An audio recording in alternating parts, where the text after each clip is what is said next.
about Julian and Christine. I haven't talked about them as much this season just because they haven't had as much going on. And I'm not gonna lie, at the beginning of the season, when Christine's mouth was going a million miles a minute, and every single time she would talk, I would try my best to focus, but I would be so distracted by her mouth that it was hard for me to really pick up everything she was saying. And now as the season has progressed, it seems like her mouth is nowhere near as bad as it once was.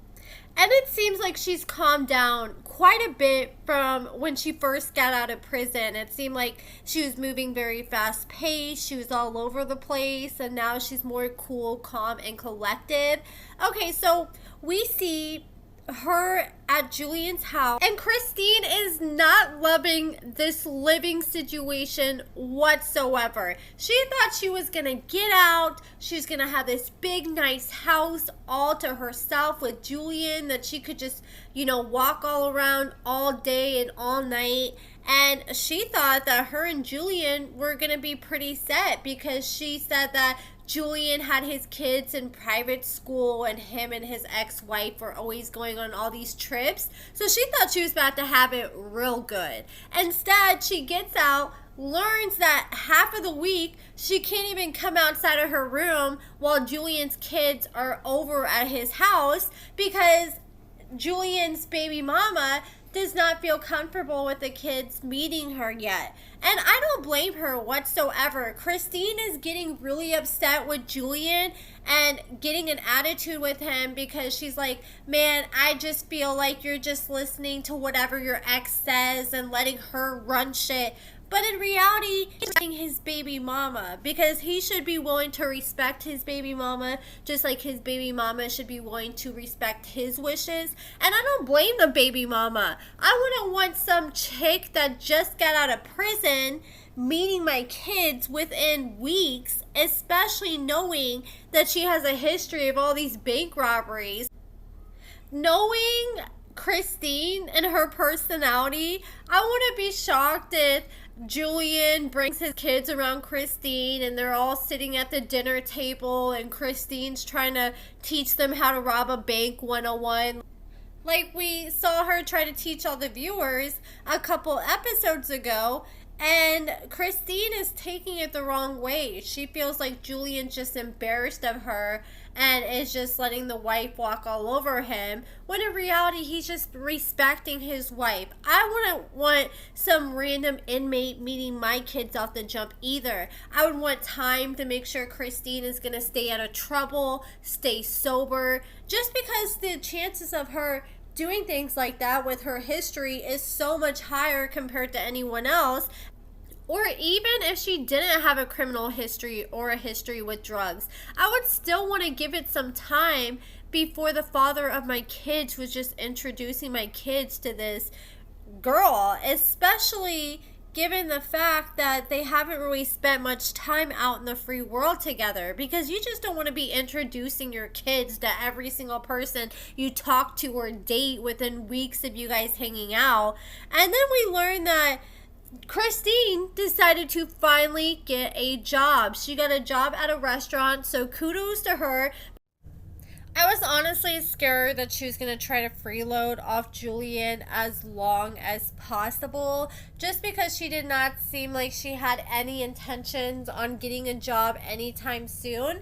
And it's very obvious that Julian is in no position to be the sole and only provider in the household, especially now that he has revealed that he ended up losing his job. And he has yet to tell Christine. Apparently the dude's been unemployed for over a week now, and he has yet to tell Christine. And every day when he's supposed to be at work, he's still out of the house, but instead he's inside his car hanging out all day long, just doing different interviews and applications. And he's been putting off telling Christine because he wants to lessen the blow when he does tell her that he doesn't have a job anymore.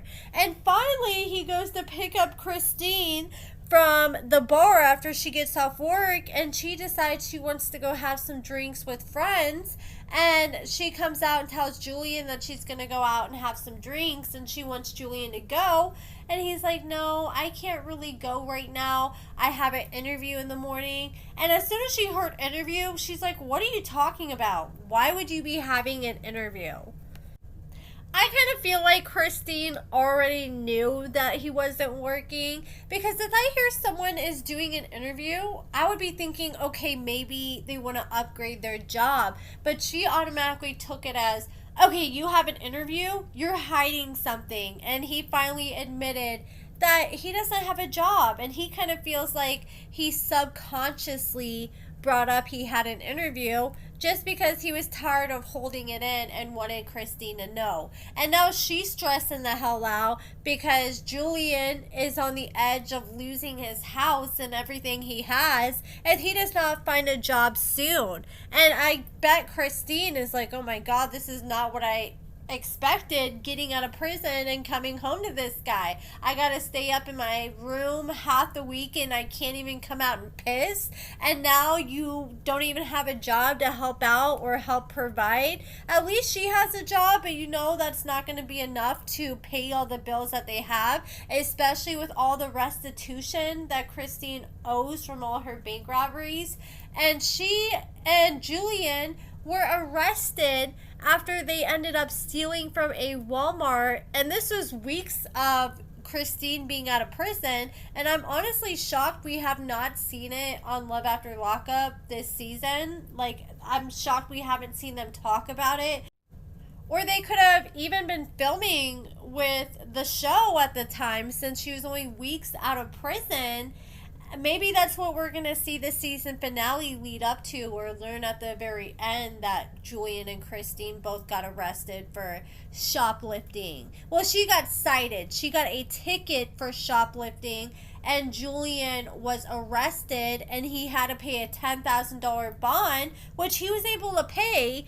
But he was just talking about how he really doesn't have any money in savings, but somehow he was able to make this $10,000 bond happen. Julian claimed that him and Christine were stealing items from Walmart because they were going to Christine's daughter's birthday party in another state, and he claims that he had spent all his money on traveling, and they wanted to not show up empty-handed to the birthday party, so they decided to get that 5-finger discount.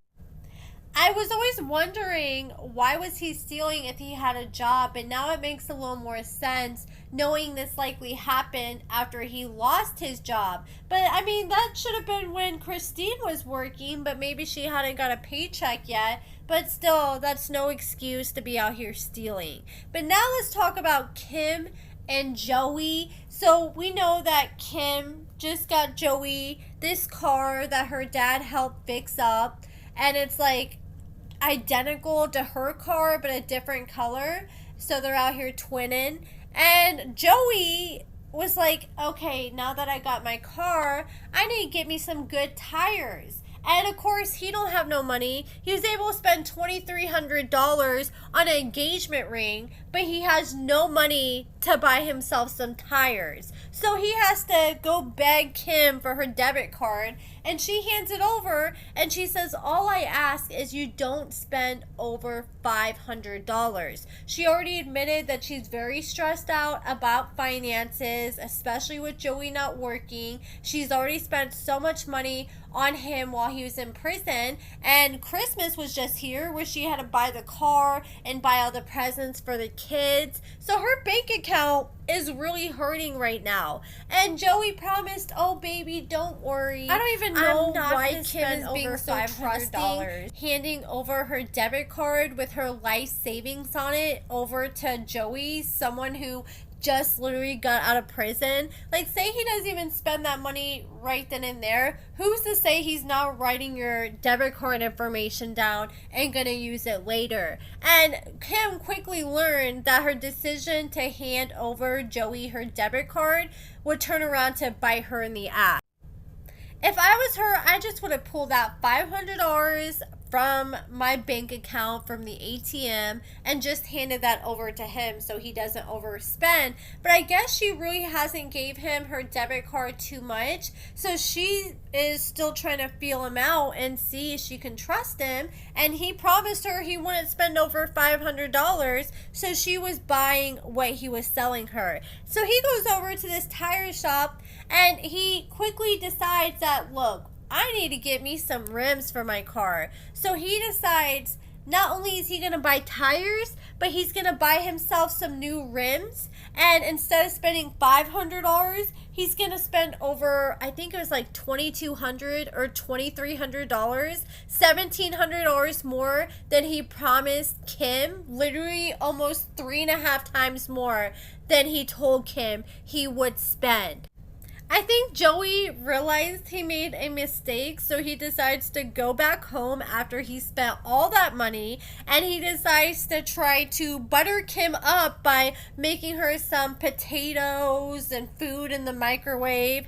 She gets home and she notices all the money missing from her bank account, and as a teacher's aide that only makes $15 an hour, that $2,200 that Joey just spent, that's literally weeks of work for Kim that he just spent and just put all into his car. And when Kim confronts this man about it, Joey has the audacity to say, well, I just wanted to do something nice for myself. Like, sir, that is not your money. That is Kim doing something nice for you because that is coming out of her bank account and she's already done enough for you. She bought you a car.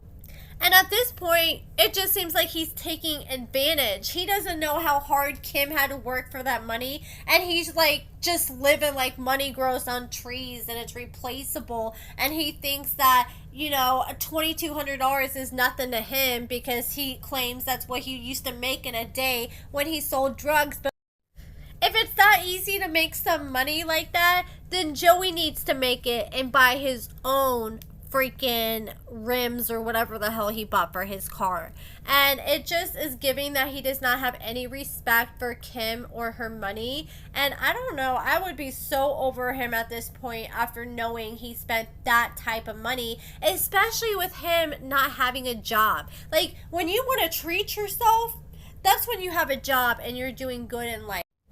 If you can afford to treat yourself at your own expense, then maybe you're not in a position to treat yourself at all, and maybe you should wait for a better time. All I gotta say is I hope that Kim doesn't rush to marry him and get a joint bank account with him, because if they do get a joint bank account, I think it's going to be only a matter of time before she's filing bankruptcy or he's wiping that bank account clean. They need to keep their own separate bank accounts, and I would not be trusting him with any more debit cards or anything like that anytime soon if I was Kim. But that is it for this video, guys. Let me know what you guys think about everything in the comments below. Give this video a thumbs up, subscribe, and thank you so much for watching.